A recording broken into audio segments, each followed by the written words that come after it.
Good evening, ladies and gentlemen, and welcome to this week's episode of Project Appearance Cues, a weekly show covering the latest in adornment and embellishment. I'm Kaylee. And I'm Emily. And we're going to be your hosts for the evening.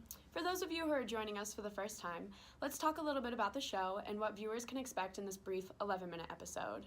Picture Project Runway and CJ323 had a baby. Boom. Project Appearance Cues. Tonight, we're going to be hearing from 5 of the top communicators and fashionistas in the Southwest. You will see a look that's going to be put together by these designers, followed by commentary on the perceived nonverbal cues of what this outfit portrays, followed by what the designer was actually hoping to entail by this look. Yeah. So what we did is we just walked around campus and we found people to make observations about these looks, and then we brought them on the show for y'all to hear. So we're going to hear their observations, we're going to hear their initial thoughts, and we're going to play that, and then we're going to hear from the designers following that. All right. Let's jump right in. So we'll go ahead and give an overview of the designers we're going to be hearing from today, as well as some of the looks that they're going to be portraying. So up first, we're going to hear from Emily Wilkes, who has hiking gear in store for us. We're going to hear from Kaylee Huizinga in her business professional attire. Then Kristen Thompson, who's in athletic gear. Right. And then Melody Cruz wearing dress clothes. And finally, Audra Oberlo wearing PJs. And with that, let's jump right in.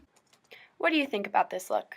It looks like she's on a really cool hike, maybe in the Sandias, but it must not be too cold because she's not super bundled up. She kind of looks like a student. She might be an art major because she doesn't really look too stressed out. Like, look at that smile. Nobody smiles like that during finals season.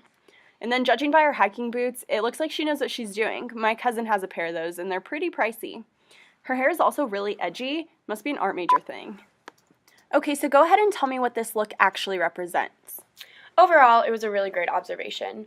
I made this look knowing that clothing is an extremely important cue in first impression formation, as Rebecca Holman has stated in her study regarding the effects that clothing can have on communication. This model was dressed in hiking gear, and I hope to portray an outdoorsy aspect to this look. She is a college student, and I wanted her clothing to reflect that she isn't new to hiking, so nice job noticing her boots. This was a key component that I wanted the observer to notice in order to acknowledge that she is in her element and that this isn't her first time wandering the edgy landscapes of New Mexico. The observer did a great job understanding her outfit, and I'm glad they noticed her short hair, but the impression I was trying to make wasn't realized. I chose a model with short hair because I wanted to see if the audience would cue into the fact that she didn't seek the outdoors to escape finals, but to reminisce on her battle with breast cancer from this time last year.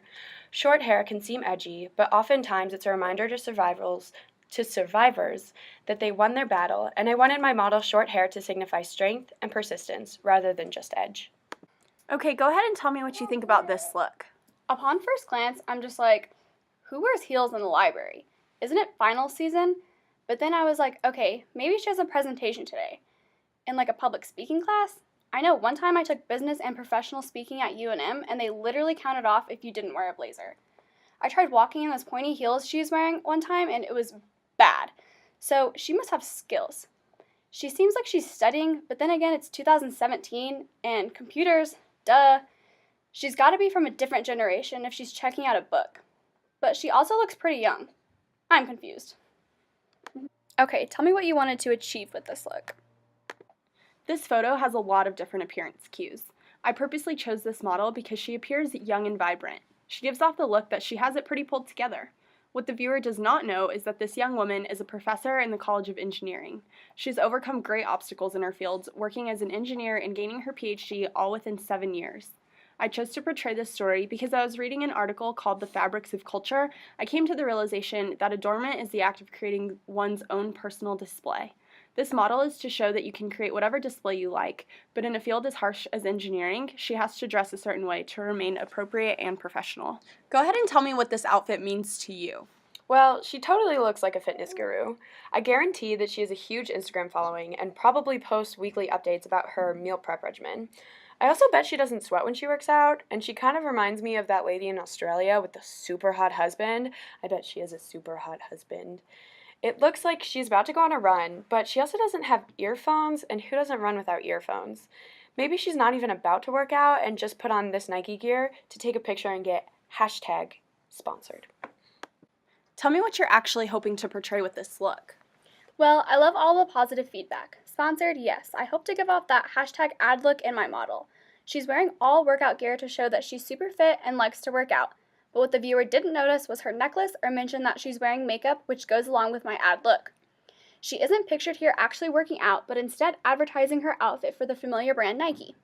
However, in the article I read, Damhurst states that a dress is a systematic means of transmission of information about the wearer, which is exactly what I wanted for this look. And I think the interviewer saw just that in her athletic wear. Okay, what do you think about this look? Well, upon first glance, this model looks pregnant, and she's pregnant, right? Right.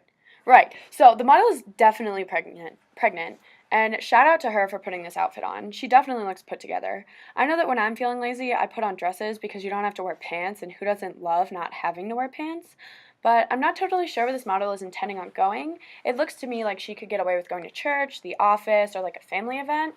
All I know is that when I'm becoming a mom, catch me wearing a dress every day of my pregnancy. Okay, tell me what you wanted to achieve with this look. So as you can see, the model I chose is pregnant. Have you ever been pregnant before? If so, you'll experience complete meltdowns when trying to pick out an outfit. It's literally a constant battle between trying to fit pre-pregnancy clothes and wearing things that make you look like your whole world is falling apart. So what do you do when you have to dress up for a special occasion? Obviously, one would not show up in sweatpants and an oversized t-shirt. The model is wearing a maroon dress that falls right above the knees. This color was chosen to signify the transition from fall to winter season. And the black blazer is used to help the model feel slimmer as she is in the beginning stages of her pregnancy, where people may not know whether she's gaining weight or is actually pregnant. Since she has an amazing pregnancy glow, she has minimal amount of makeup on. And being that she's 5'9", we wanted her to feel fierce, which is why we showed off her long legs. Okay, so go ahead and tell me what you think about this look. Talk about a lazy afternoon. It looks like this model woke up and rolled from her bed to the couch, and honestly, I'm envious. Her clothing and book choice seems a little young for her, but let's be honest, I've watched Moana more than 50 times and I'm legally an adult. I think judging by her look, she isn't planning on getting up anytime soon, or maybe she has a yoga class this afternoon, but either way, she's planning on being comfy for as long as she can. All I'm saying is that if I were her and you added a cup of coffee and a bag of popcorn, I would stay there all day. So actually, I chose this simple ensemble after reading a fun article discussing the chosen wardrobes for characters in film and television that emphasized on self-concept. The simple, snug-fitting black cami matched with the loose black pajama bottoms helps the model to project a relaxed and confident look. These clothes paired with mismatched purple socks sporting multicolored stars convey that the wearer has a self-concept of confidence and youth in her chosen look. The theory, Layers of Signs, I read in the article Tight Pants and Pretty Floral Bonnets, Outfitting the Outlaws of the Verse, explains that clothing rarely conveys more than one message, and I wanted a look that felt playful, yet relaxed and confident, and I think that's exactly what has been pulled off here. We hope you enjoyed this week's episode of Project Appearance Cues. We want to give a special shout out and thank you to all of our lovely models who participated in this week's episode. In review, we featured a bunch of different styles of outfits ranging from business and professional attire all the way to a day on the couch that each exemplify their own nonverbal cues. Absolutely. Next week, we're going to hear from 5 new designers, and they're each going to bring in fresh new looks with their own nonverbal communication cues. The theme of next week's episode is going to be ugly Christmas sweaters. Woohoo! Can't wait. So exciting. So if y'all are interested in sending in your own looks and joining us on the show, we're always looking for fresh new designers. You can contact Matt Higgins at mhiggs2@unm.edu. Thank you again for joining us and being faithful viewers to this educational and enlightening show on appearance and adornment cues. We'll see you next week.